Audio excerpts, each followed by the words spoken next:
آپ کو ایک بات یہ بھی میں بتا دوں، ابھی 18ویں صدی کی بات ہے، 18ویں صدی میں امریکہ کا سفر کرنے والے ایک سائنسدان نے ایک نئی چیز کا انکشاف کیا۔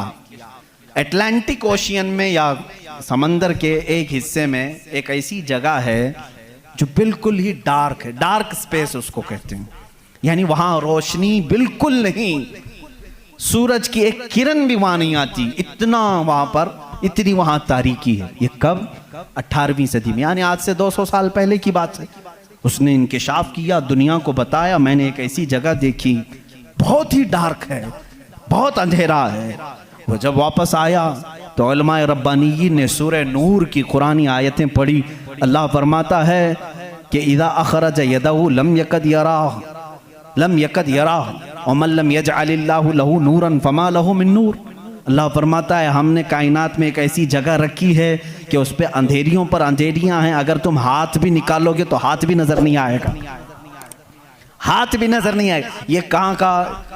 یہ علم البحر جس کو کہتے ہیں، سمندروں کا علم رکھنے والا، جو پوری زندگی سمندروں کی کھوج میں لگا دیا، وہ لا کر کے بتایا۔ اس نے سوچا میں بہت بڑا تیر مارا ہوں، لیکن جب بتایا قرآن پڑھنے والوں نے کہ یہ تو قرآن میں ہے، اللہ فرما رہا ہے ایک ڈارک سپیس ہے کائنات میں جہاں تم ہاتھ بھی نکالو گے تو نہیں نظر آئے گا، اتنا ڈارک ہے۔ وہ سٹپٹا گیا، پریشان ہوا، میں اس کی تحقیق کروں گا، یہ قرآن میں آئی کیسے بات؟ سب سے پہلا دنیا کا میں انکشاف کرنے والا ہوں، میں اس کو سب کو بتانے والا پہلا فرسٹ آدمی میں ہوں، یہ پہلے سے کہاں سے آ گئی قرآن؟ پھر وہی دو باتیں میں بتاتا ہوں میرے عزیزو، اس کو بھی یہی جھٹکا لگا کہ یہ قرآن اس زمانے میں نازل ہوا جب سائنس کا وجود نہیں تھا، اور اس پر نازل ہوا جس کو دنیا میں کسی نے سکھایا نہیں تھا۔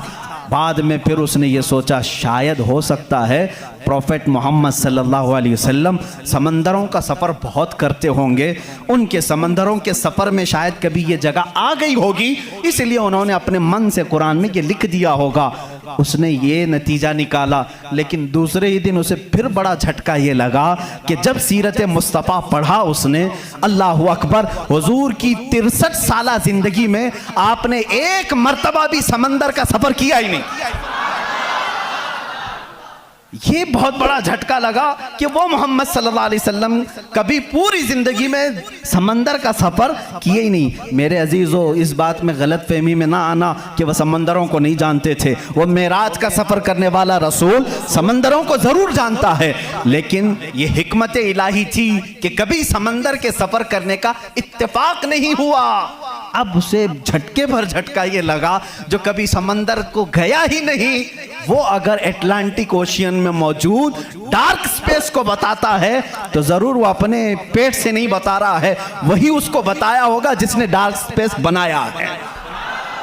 یہی اللہ رب العزت کے وحدانیت کی نشانیاں ہیں، اس کے وجود کی نشانیاں ہیں۔ قرآن پڑھو، اس میں بہت ساری چیزیں